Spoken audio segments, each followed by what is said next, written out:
इस बीच हमारे वरिष्ठ सहयोगी अजय जांडियाल जुड़ गए हैं, उनका रुख करेंगे अधिक जानकारियों के लिए। अजय, जिस तरीके से लगातार सेना का बड़ा ऑपरेशन जारी है, इस ऑपरेशन को लेकर क्या कुछ अपडेट फिलहाल मिल पा रही है कि किस तरीके से ऑपरेशन अभी जारी, जहां पहले खबर ये सामने आई कि 2 आतंकियों को मार गिराया गया।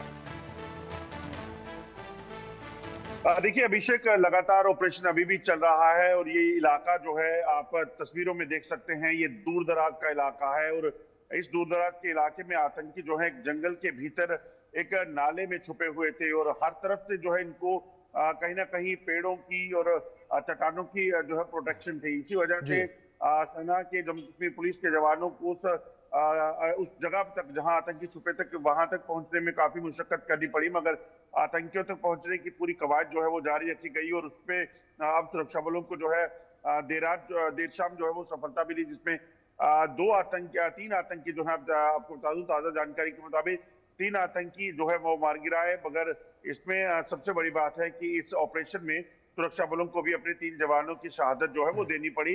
एक बड़ा नुकसान जो है उनको भी उठाना पड़ा।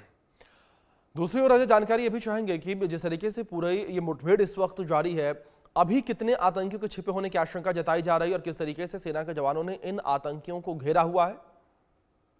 देखिए, अगर जानकारी अगर सूत्रों की माने तो लगभग 4 से 5 आतंकियों का एक ग्रुप था। 3 आतंकियों के मारे जाने की खबर अभी तक आ रही है, जबकि 1 से 2 आतंकी यहाँ पे और हो सकते हैं, इसकी आशंका जताई जा रही है। हालांकि जैसा मैंने बताया कि काफी दुर्गम इलाका है, नदियां हैं, नाले हैं, पेड़ हैं। ऐसे में इस चीज को सुनिश्चित करना कि आतंकी कहाँ छुपे बैठे हैं, उन तक पहुंचना, उनको मार गिराना, ये काफी बड़ी चुनौती है। तो जब तक ऑपरेशन पूरा नहीं हो जाता तो ये कहना मुश्किल होगा कि इनकी तादाद कितनी है। मगर जो इनपुट था उसके मुताबिक जैश ए मोहम्मद के 4 से 5 आतंकियों को जो है यहाँ देखा गया था, जिसके बाद ऑपरेशन चलाया गया।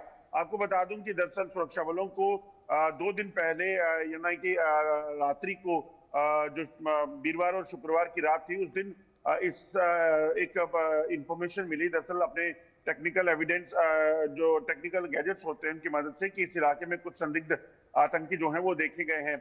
उसके तुरंत बाद सुरक्षा बलों ने इस ऑपरेशन को लॉन्च किया और ऑपरेशन को लॉन्च करने के बाद जैसे ही जम्मू कश्मीर पुलिस की स्पेशल ऑपरेशन ग्रुप की पार्टीज रहती हैं, जिसमें डीएसपी जो हैं बॉर्डर धीरज कटोच वो थे, सेना के लोग थे, वो जब आगे थे और उस नाले में जब ये गए हैं भीतर, तो उसके बाद इन आतंकियों ने जो पहले ही वहां पर छुपे बैठे थे उन्होंने अचानक से फायरिंग कर दी, जिसमें सबसे पहले जो है वो जवान जख्मी हुए। धीरज जो कटोच हैं डीएसपी, उनको भी गोली लगी और वो भी जख्मी हो गए। पूरी जो है दिन कल अगर बात की जाए सुबह 6 बजे से लेकर जो शाम को लगभग 7 बजे तक फायरिंग का सिलसिला जारी रहा। ऐसे में जो जवान वहां जख्मी हालत में थे वो वहीं रहे, वहां से निकल नहीं पाए और यही एक बड़ी वजह रही कि वहां से जवानों को काफी नुकसान जो है उठाना पड़ा। जवानों की जो 3 जवानों की शहादत हुई, उसके पीछे की वजह यही थी कि उनको वहां से इवैक्यूएट नहीं किया जा सका और उसके बाद जब उनको इवैक्यूएट किया गया, अस्पताल पहुंचाया गया है। कुल लगभग 8 लोग जख्मी हुए थे, जिसमें से 3 की शहादत हुई है, जबकि 3 आतंकी भी इस ऑपरेशन में मारे गए हैं और अब कोशिश है कि जल्द से जल्द बाकी आतंकियों की भी मार गिराया जा सके और पाकिस्तान के नापाक इरादे जम्मू कश्मीर में जो शांति को भंग करने के हैं उसको पूरे तरीके से नाकाम किया जा सके। बिल्कुल, बहुत शुक्रिया अजय आपका जुड़ने के लिए और इन तमाम अपडेट्स के लिए भी। चलिए, इस बीच हमारे सहयोगी अजय जांडियाल की खास रिपोर्ट है ग्राउंड जीरो से, देखिए आप।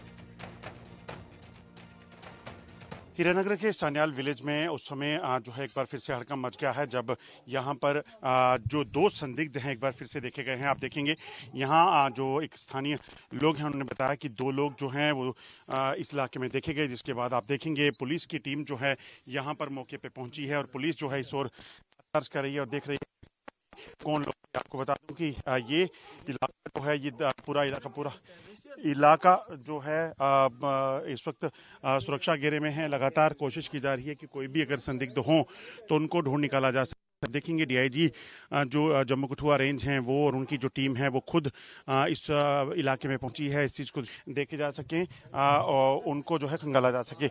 मेरे साथ यहाँ स्थानीय लोग हैं जिन्होंने बताया कि यहाँ कुछ देखे। क्या हुआ था? एक लड़का गया था, हम नीचे बैठे थे उधर, तो वो बोलने लगा कोई 2 बंदे हैं, लेडीज ने इधर से देखा तो फिर हम आए इधर, इनको पता इन्फॉर्म किया। वो देखिए पुलिस इस वक्त उस इलाके में आप देखेंगे एक्शन में है। चाचा फिर क्या हुआ बताइए।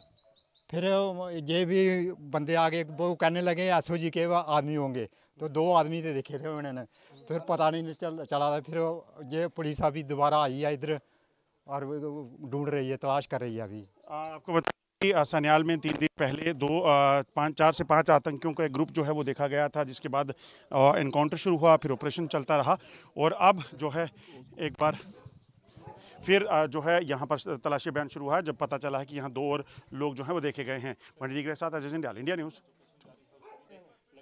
नगर के सन्याल गांव में जहां पिछले 3 दिनों से आतंकियों को लेकर तलाश जो है वो जारी है, वो अभी भी चल रही है, जहां BSF, सेना, जम्मू कश्मीर पुलिस और CRPF जो है एक साझा ऑपरेशन चलाए हुए है ताकि जंगल में छुपे आतंकियों को ढूंढ निकाला जा सके। दरअसल आपको बता दूं कि जंगल में चुनौतियां क्या हैं। एक तरफ इस तरफ आप नज़र दौड़ाइए। दरअसल ये देखिए, ये जो बंकर आपको देख रहे हैं, मैं अंदर से भी आपको दिखाने की कोशिश करता हूँ। यही आप थोड़ी दूरी पर देखेंगे तो इसी तरह का एक और बंकर है। इसी तरह से कई बंकर जो है सन्याल गाँव में जंगल के भीतर भी हैं। ये दरअसल बंकर जो होते हैं ये सेना के वो बंकर हैं, जब युद्ध होता है तो युद्ध के दौरान इन बंकरों का इस्तेमाल सेना करती है। तो ये किसी भी देश में जो है इस तरह से सरहद पर बंकर बने होते हैं। तो ऐसे ही बंकर इस गांव के भीतर हैं जिसमें जिनमें तलाशी अभियान जो है वो चल रहा है। मैं आपको इसी तरह के बंकर के भीतर लेकर जाता हूं। देखिए मुश्किलें क्या है, अमूमन जंगल के भीतर आप देखने की कोशिश करें, मगर इसी बंकर के भीतर अगर कोई जो है तो उसको ढूंढ निकालना इतना आसान नहीं होता। ये बंकर जो हैं इतने मजबूत बने होते हैं कि इसमें किसी भी तरह से कोई भी वो शख्स अगर आ जाता है तो उसमें बम का, रॉकेट लॉन्चर का या इसका जो है नुकसान, उससे कोई उसको नुकसान नहीं हो सकता। तो ये बंकर जो हैं इन इलाकों में बने हैं। ऐसे में इन बंकरों के भीतर अगर कोई आतंकी है और वो इस तरह के जो लूप होल हैं उनसे बाहर देख रहा है तो यकीनन वो सेना को, सुरक्षा बलों को नुकसान पहुंचा सकता है। तो ऐसे में इन बंकर्स की भी तलाशी जो है वो ली जा रही है। इसलिए समय लग रहा है क्योंकि कोई भी ऐसी चीज़ जो जिसमें कोई लूप हो, इसी तरह से नदी, नाले, तमाम चीज़ें हैं जिनको कहीं ना कहीं देखा जा रहा है, तलाशी ली जा रही है ताकि आतंकी अगर ऐसी चीज़ों में भी छुपे हैं तो उनको ढूंढ निकाला जा सके। इसलिए समय लग रहा है क्योंकि सुरक्षा बलों को जवानों की सुरक्षा को सुनिश्चित करना है और उसके साथ साथ इन आतंकियों का सफाया करना है जो घुसपैठ करके यहाँ आए हैं। आज 3 दिन हो चुके हैं, अभी तक आतंकी जो हैं कहाँ छुपे हैं वो पता नहीं चल पाया। बड़ी निगरानी के साथ अजय जंडियाल, इंडिया न्यूज़।